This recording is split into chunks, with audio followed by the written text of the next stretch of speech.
디모데후서 4장 1절에서 8절까지 말씀을 교독합니다. 하나님 앞과 살아있는 자와 죽은 자를 심판하실 그리스도 예수 앞에서 그가 나타나실 것과 그의 나라를 두고 엄히 명하노니 너는 말씀을 전파하라. 때를 얻든지 못 얻든지 항상 힘쓰라. 범사에 오래 참음과 가르침으로 경책하며 경계하며 권하라. 때가 이르리니 사람이 바른 교훈을 받지 아니하며 귀가 가려워서 자기의 사욕을 따를 스승을 많이 두고 또 그 귀를 진리에서 돌이켜 허탄한 이야기를 따르리라. 그러나 너는 모든 일에 신중하여 고난을 받으며 전도자의 일을 하며 내 직무를 다하라. 전제와 같이 내가 벌써 부어지고 나의 떠날 시각이 가까웠도다. 나는 선한 싸움을 싸우고 나의 달려갈 길을 마치고 믿음을 지켰으니 같이요.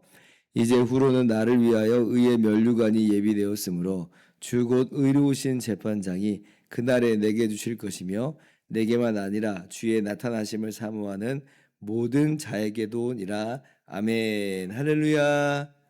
하나님의 크신 은혜와 평강이 오늘도 변함없이 여러분 가운데 가득 넘치기를 주님의 이름으로 축원합니다. 제가 처음에 말씀드렸던 것처럼 디모데후서는 이 바울 사도께서 순교당하기 바로 직전에 마지막으로 최후로 이제 기록된 서신입니다. 그리고도 오늘 이제 4장 우리가 마지막 장을 읽었잖아요. 그러면 이거 무슨 얘기겠어요? 마지막 서신이면서 또 마지막 장이다라고 할 수 있는 거죠. 마치 사형을 앞둔 그 사형수가 마지막 이제 유언과도 같이 남기는 최후의 이 진술과도 같이 남기는 이제 그런 말씀이다라고 할 수가 있어요. 그래서 아주 엄숙하고 아주 비장한 그런 느낌을 우리가 이 안에서 충분히 받을 수가 있는 것입니다. 바울 사도께서 이제 어떻게 순교를 당하시냐면 이제 네로 왕제의 핍박 시기에 참수를 당해서 죽습니다. 예전에 이제 제가 그 기독교 유적답사를 다녀온 적이 있었는데 로마 보면 이제 바울 순교 교회라고 하는 데가 있어요. 사도 바울이 이제 순교당한 그런 곳으로 이렇게 알려져 있는데 거기에 이제 그 예배당을 세웠다라고 하는 것입니다. 근데 거기 이제 그림이 이제 몇 점 그려져 있는데 바울 사도께서 참수당하는 그런 그림. 바울 사도의 머리가 이제 몸에서 떨어져서 이게 통통통 이렇게 3번 튀어갔다 이제 그렇게 뭐 전설과도 같이 내려와요. 그래서 그런 그림이 이제 적나라하게 좀 그려져 있는 그런 내용을 봤습니다. 그런 걸 보면서 이 위대한 사도의 마지막 장면으로 보기에는 참 어떻게 보면 너무나 좀 초라해 보인다 이런 생각도 해봤습니다. 얼마나 무기력한가. 세상의 어떤 힘과 권력과 또 핍박과 박해 앞에서 얼마나 정말 힘이 없어 보이는가, 얼마나 허무한가 라고 그런 느낌이 이제 들 정도로 이제 참 그렇습니다. 무슨 뭐 어마어마한 무슨 뭐 화려한 빛과 무슨 어떤 찬란한 영광 속에서 그렇게 막 이 순교의 현장이 나타나 있는 것이 아니고 정말 사형수가 죽는 것 같은 예수님의 십자가도 그렇잖아요. 뭐 거기에 뭐 빛과 광채가 막 있고 이런 게 아니라 정말 이 사형수가 죽는 그 십자가라고 하는 형태로 돌아가신 것처럼 바울 사도께서도 마찬가지로 정말 사형수가 당하는 바 정말 그 초라한 모습을 그대로 이제 보여줬다. 그런 모습으로 그대로 돌아가셨다라고 하는 것이에요. 그러나 오늘 바울 사도께서는 그러한 이 초라해 보일 수 있는 어떤 순교, 그 죽음의 어떤 목전에서 그러나 그 이면에 있는 것이 분명히 있다라고 분명히 우리 가운데 말씀을 해주세요. 눈에 보이기에는 그냥 초라한 그런 죽음이지만 그러나 뭐예요? 8절 말씀. 이제 후로는 나를 위하여 의의 면류관이 예비되었으므로 주 곧 의로우신 재판장이 그날에 내게 주실 것이며 내게만 아니라 주의 나타나심을 사모하는 모든 자에게도니라 이렇게 말씀해요. 지금 이것은 사람의 눈으로 볼 때는 정말 초라하고 허무하게 보이는 그런 죽음이겠지만 그러나 그 이면에는 어떤 장면이 펼쳐지고 있냐면 마치 결승점에 이 골인점에 딱 들어가는, 마라톤을 열심히 뛰었던 사람이 마지막 골인점에 그 테이프를 딱 끊고 와 하고 이제 들어가는 그런 장면과도 같다라고 하는 거죠.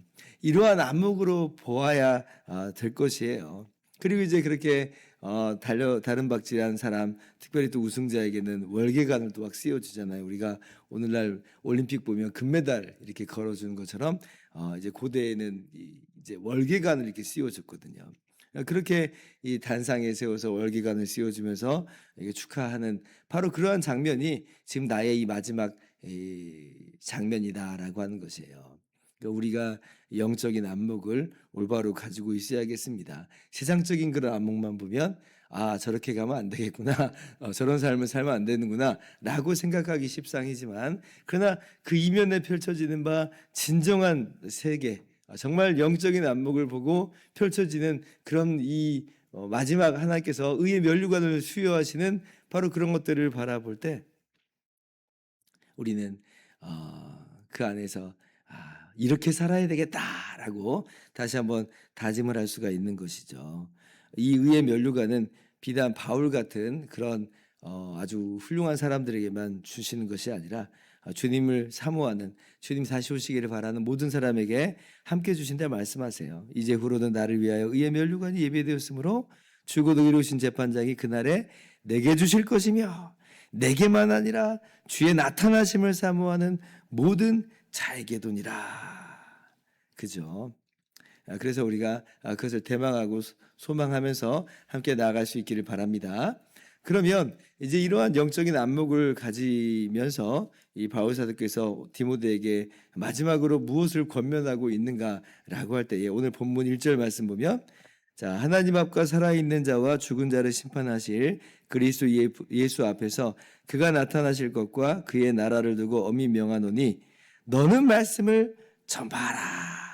그래서 우리가 어떻게 이 땅에서 살아가야 될 것인지를 말씀하시는데, 첫 번째는 그날이 오기까지, 주님 다시 오시는 그날까지 우리는 힘써 말씀을 전파해야 된다라고 우리 가운데 분명히 교훈하여 주세요.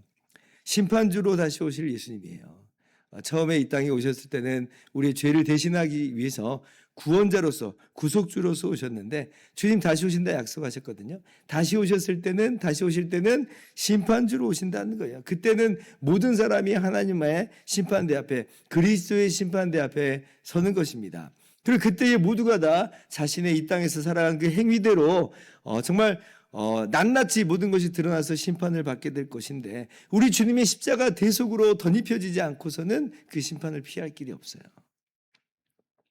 그러니 우리는 주님 다시 오실 때까지 우리 주 예수 그리스도의 은혜의 복음, 십자가와 이 부활의 복음을 전해야 되는 것입니다. 그래야지만 그 사람이 심판을 면하고 구원을 받으며 함께 하나님의 영광스러운 나라에 들어가게 될 것입니다. 우리에게 얼마나 막중한 사명이 지금 주어져 있는지 몰라요. 우리가 이 사명을 우리가 기억을 해야 되겠습니다.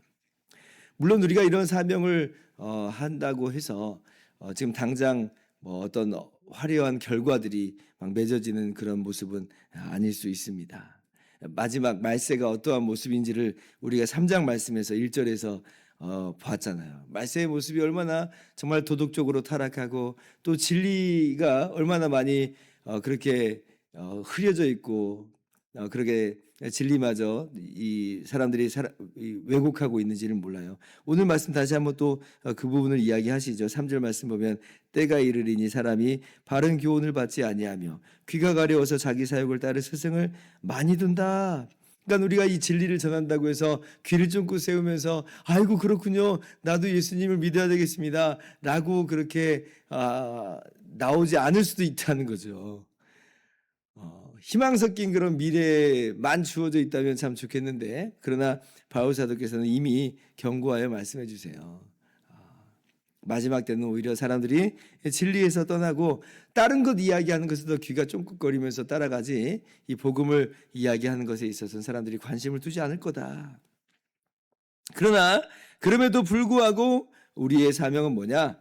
이 생명 살리는 우리 주님의 십자가 복음을, 은혜의 복음을 전해야 된다라고 하는 거예요. 그래서 지금 당장 어려움이 있는 것처럼 보여도 아무도 나의 말에 귀를 기울이지 않고 이 복음에 귀를 기울이지 않는 것처럼 보여도 바로 이 복음이야말로 모든 믿는 자에게 구원을 주시는 하나님의 능력이 되는 줄을 알고 그렇게 힘써 말씀을 증거하는 다짐하는 우리가 됐으면 좋겠어요. 때를 얻든지 못 얻든지 지금은 때가 아니야. 지금은 아니야. 다음에 시간 나면 다음에 여건 좋아지면 하겠어. 아니에요. 그 여건 좋아질 리는 없어요.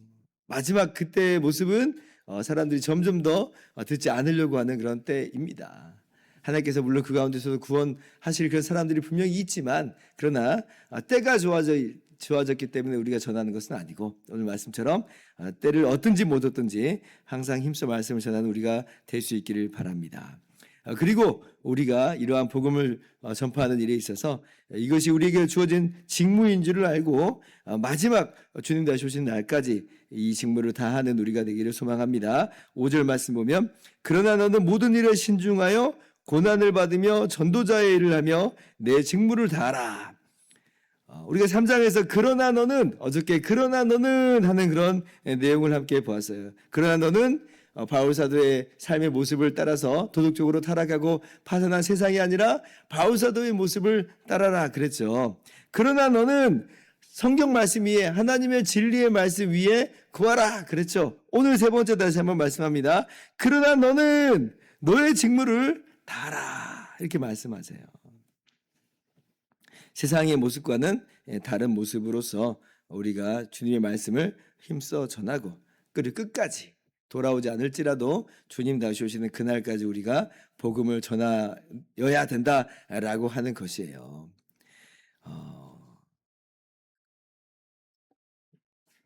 바울 사도께서 바로 그 모범을 잘 보여줬습니다.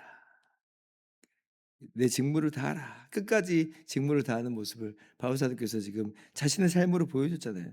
나는 선한 싸움을 싸우고 나의 달려갈 길을 마치고 믿음을 지켰다. 바로 이와 같이 너도 너의 직무를 충성스럽게 잘 감당하라라고 하는 것이에요. 오늘 바로 우리가 똑같은 이 위치에 있다라고 생각을 해봤으면 좋겠습니다. 우리가 뭐 디모데는 아니지만 그러나 또 디모데로부터 또 그 다음 사람들로부터 복음을 전해들은 사람으로서 앞선 사람들이 다 자신의 경주를 다 마치고 이렇게 승리의 이 관을 받는 이 현장 속에서 이제 우리에게로 이 바통이 온 거예요. 그럼 우리는 어떻게 살 것인가? 마찬가지로 앞선 믿음의 선배들과도 같이 이 직무를 잘 감당하는 우리 모두가 되어야 될 것입니다. 어쩌면 그러기 때문에 또 우리가 이 일을 또 해야만 하는 것이에요. 누군가 그런 이야기를 하더라고요. 왜 말씀을 그렇게 열심히 증거해야 됩니까? 왜 이렇게 어떻게 보면 생명 걸고 이 복음을 전도해야 됩니까? 라고 이제 하는 질문 속에서 주님께서 말씀하셨으니까 명령하셨으니까 죽어가는 사람 그들을 불쌍히 여기고 사랑을 해야 되니까 뭐 여러 가지 이유를 이제 이야기할 수 있겠는데 다 맞는 이야기입니다. 근데 또 한편으로는 이렇게도 생각이 되더래요. 앞선 믿음의 선배들이 경주를 다 마쳤기 때문에 그래서 내가 이제 복음을 전해야 된다. 이 사명을 가진 사람들이 다 임무를 마쳤어요. 은퇴를 하고 있는 거 쉽게 말해요. 은퇴를 하고 있어요. 그러면 은퇴를 하면 누구는 일을 해야 될 거 아니에요. 일을 하지 않으면 이게 돌아가지 않겠잖아요. 마치 그와 같이 우리 믿음의 선배들이 이 일을 잘했어요. 그리고 은퇴를 한 겁니다. 바울이 지금 은퇴를 하는 게 어떻게 보면 순교로서 은퇴를 하는 거죠. 그러면 이젠 내가 어떻게 보면 이 마지막 계승자와도 같이 지금 이 복음을 갖고 있는 거죠. 마지막 계승자와도 같이. 내가 이 복음을 전하지 않으면 대가 끊어진다고 한번 생각을 해보세요. 무슨 무협지 같은 거 보면 마지막 계승자가 있잖아요. 마지막 계승자가 후계자에게 정말 자신의 무공을 전수하려고 얼마나 애를 씁니까? 마찬가지로 앞선 믿음의 선배들이 자신의 사명을 다 잘 마치고 은퇴를 한 거예요. 그리고 이제 내가 그 계승자로서 서 있는데 나는 어떻게 해야 되는가? 나도 마찬가지로 마지막까지 주어진 직무를 잘 감당하고 이 복음 전파의 이 계승 사역을 우리가 잘 감당해야 되는 것이죠. 그래서 오늘 우리가 이 마지막 때라고 해서 위축되고 주저앉을 것이 아니라 오히려 이 마지막 때에 더 힘차게 주의 복음을 증거하는 정말 주님 다시 오시는 그날까지 이 직무를 정말 잘 감당하는 우리 모두가 될 수 있기를 주님의 이름으로 축원합니다. 기도하겠습니다.